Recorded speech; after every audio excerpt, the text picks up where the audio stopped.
ప్రణాళిక జారీ చేయడం ఈ ప్రాంతం నుంచి జరుగుతుంది. ఈనాడు ఈ దేశం ప్రశాంతంగా అభివృద్ధి పదం వైపు నడుస్తున్న సందర్భంలో ఈ దేశంలోకి చొచ్చుకొచ్చి పాకిస్తాన్ తీవ్రవాదులు పర్యాటకుల మీద దాడి చేసి చంపడం దారుణమైన సంఘటన. ఇలాంటి సంఘటనలు పునరావృతం జరగకుండా ఉండాలంటే భారత ప్రభుత్వం కఠినంగా వ్యవహరించాల్సిన అవసరం ఉన్నది. అదేవిధంగా 140 కోట్ల భారతీయులందరూ కూడా ఏకమై రాజకీయాలకు అతీతంగా పార్టీ సిద్ధాంతాలకు అతీతంగా అందరము ఒక్కటై తీవ్రవాదం మీద పోరాడవలసిన అవసరం ఉన్నది. అందుకే ఈనాడు తెలంగాణ రాష్ట్ర ప్రభుత్వం అధికారికంగా ఈ కార్యక్రమాన్ని ఏర్పాటు చేసి అందరినీ ఆహ్వానించి భారత ప్రభుత్వానికి అండగా నిలబడి భారత ప్రభుత్వం చేపట్టే ప్రతి చర్యకు మద్దతుగా నిలబడాలి అని చెప్పి ఈరోజు వేలాది మంది నక్లెస్ రోడ్లోకి వచ్చి భారత ప్రభుత్వానికి మద్దతుగా నిలబడ్డందుకు నేను అందరిని అభినందిస్తున్నా. ఈ దేశ ప్రధానమంత్రి నరేంద్ర మోడీ గారికి విజ్ఞప్తి చేస్తున్నా. ఇది చాలా భావోద్వేగమైన సందర్భం. ఇలాంటి సందర్భంలో మనందరం ఏకమై భారతదేశ సార్వభౌమ అధికారాన్ని కాపాడాల్సిన బాధ్యత మన అందరి మీద ఉన్నది.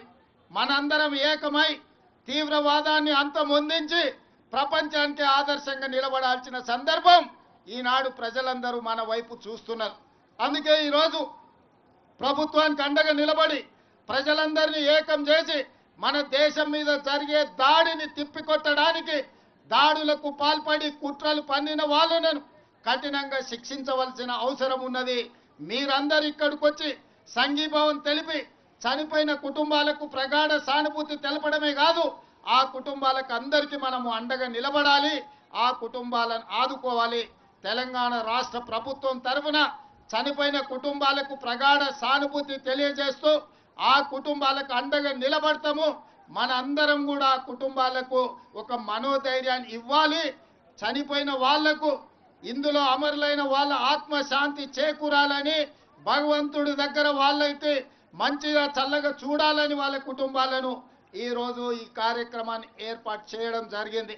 मैं इस मौके पे इस देश प्रधानमंत्री नरेंद्र मोदी जी से एक ही गुजारिश है, ये ऐसे मौके पे जो आतंकवादी अपने देशवासियों के ऊपर हमला किए, ऐसे हमला को हम सब इकट्ठा होकर 140 करोड़ लोग हम सब मिलके मुंह तोड़ जवाब देने का वक्त आए। इसीलिए आज तेलंगाना राज्य से 4 करोड़ जनता और दुनिया सबसे कम से कम 100 देशों का उनके प्रतिनिधि यहाँ पर हाजिर होकर अपने साथ जोड़ के आतंकवादियों के खिलाफ लड़ने के लिए हमको मदद दिए। हम लोग सब मिलके इस देश प्रधानमंत्री को हम मदद देंगे। प्रधानमंत्री जी मोदी जी 1967 चीन ने अपने देश के ऊपर हमला किए तो इंदिरा जी ने मुंह तोड़ जवाब दिए। उसके बाद पाकिस्तान 1971 में इस देश के ऊपर हमला किए तो इंदिरा जी ने पाकिस्तान को मुंह तोड़ जवाब देकर एक धक्का में 2 टुकड़े किए पाकिस्तान को, एक बांग्लादेश दूसरा पाकिस्तान। उस वक्त अटल बिहारी वाजपेयी जी ने ये कहा, इंदिरा जी को दुर्गा माता ने कहा, आप दुर्गा माता के भक्त हो, हमें पता है, दुर्गा माता को याद करो। अभी पाकिस्तान के ऊपर जो हमला करना है, जो भी करना है आप आगे करो। आज पाकिस्तान के खिलाफ कदम उड़ाना है, समझौता का समय नहीं है, मुंह तोड़ जवाब देना है। इसीलिए आप आगे बढ़ो, हम लोग आपके साथ में रहेंगे। 140 करोड़ भारतीय वासियों आपके साथ है। पीओके को पाकिस्तान को 2 टुकड़ा करो, पाक ऑक्युपाइड कश्मीर हिंदुस्तान में मिला दो, हम साथ में रहेंगे। आप दुर्गा माता के भक्त हो ना, इंदिरा जी को याद करो।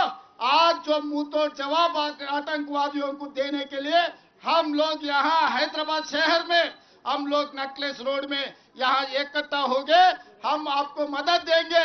अभी राजनीति करने का समय नहीं है, कोई पार्टी का नाम लेने का समय नहीं है।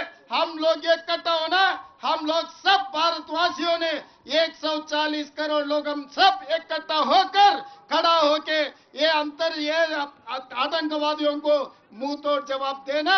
हम लोग आपके साथ में रहेंगे।